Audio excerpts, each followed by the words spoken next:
திருப்பத்தூர் மாவட்டம் வாணியம்பாடி வட்டம் சிக்கனாங்குப்பம் புதுமனை கிராமத்தைச் சேர்ந்த ராஜா கவிதா ஆகியோர் பீடி தொழில் செய்து வருகின்றனர்.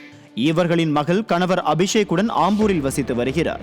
கடந்த ஜனவரி மாதம் வான்மதி பெயரில் ராஜாவின் வீட்டுக்கு சென்னை வணிக வரித்துறை ஆணையர் அலுவலகத்தில் இருந்து நோட்டீஸ் வந்துள்ளது.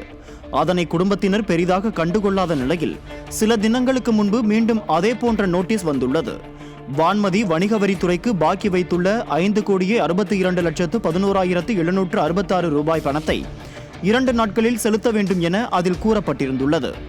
வாழ்வாதாரத்துக்கே சிரமப்படும் நிலையில் சிதலமடைந்த வீட்டில் வசித்து வரும் ராஜா தம்பதி இந்த நோட்டீஸால் அதிர்ச்சியடைந்த நிலையில் பக்கத்து வீட்டில் கடன் வாங்கி வாணியம்பாடி வணிக வரித்துறை அலுவலகத்துக்கு சென்று முறையிட்டதை தொடர்ந்து அது குறித்து விசாரணை நடத்துவதாக அதிகாரிகள் தெரிவித்துள்ளனர். இது குறித்து மாவட்ட காவல் கண்காணிப்பாளர் அலுவலகத்திலும் புகார் அளிக்கப்பட்டுள்ளது. இந்த கடிதத்தால் மிகுந்த மன உளைச்சலில் இருப்பதாகவும் மகளிர் உரிமை தொகை திட்டத்திலும் பணம் கிடைக்கவில்லை என்றும் வேதனை தெரிவித்துள்ள கவிதா தற்கொலை செய்யும் மனநிலைக்கு தள்ளப்பட்டிருப்பதாக சோகம் தெரிவித்துள்ளார். வீட்டுல தான் இருக்கிறோம். எங்க வீட்டுக்காருக்கு உடம்பு சரியில்லை. யார் 2 பசங்களை படிக்க வைக்க முடியல. என்னால எங்க பொண்ணை கட்டி கொடுத்து எங்க பொண்ணுக்கு என்னால் சீர் பண்ண முடியல. அதனால சமுதி வீட்லயே எங்களுக்கு ரொம்ப பிரச்சனை.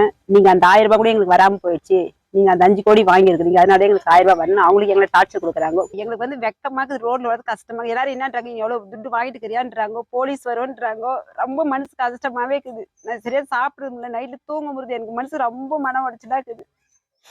அதனால உயிருக்கு ஏதோ என் பசங்க இருக்கிறாங்கன்னு சொல்லிட்டு இருக்கிற உயிரை கூட மாத்தி தாயங்க மாட்டேன். ஆம்பூர் வாணியம்பாடி பகுதிகளில் கூலி தொழிலாளர்களின் ஆவணங்களை பயன்படுத்தி ஜிஎஸ்டி வரி ஏய்ப்பில் தனிநபர்கள் ஈடுபடுவதால் கோடிக்கணக்கில் வரி பாக்கி உள்ளதாக வருமான வரித்துறை அலுவலகத்தில் இருந்து கூலி தொழிலாளர்களுக்கு நோட்டீஸ் வந்து கொண்டிருப்பது பெரும் அதிர்ச்சியை ஏற்படுத்தி உள்ளது.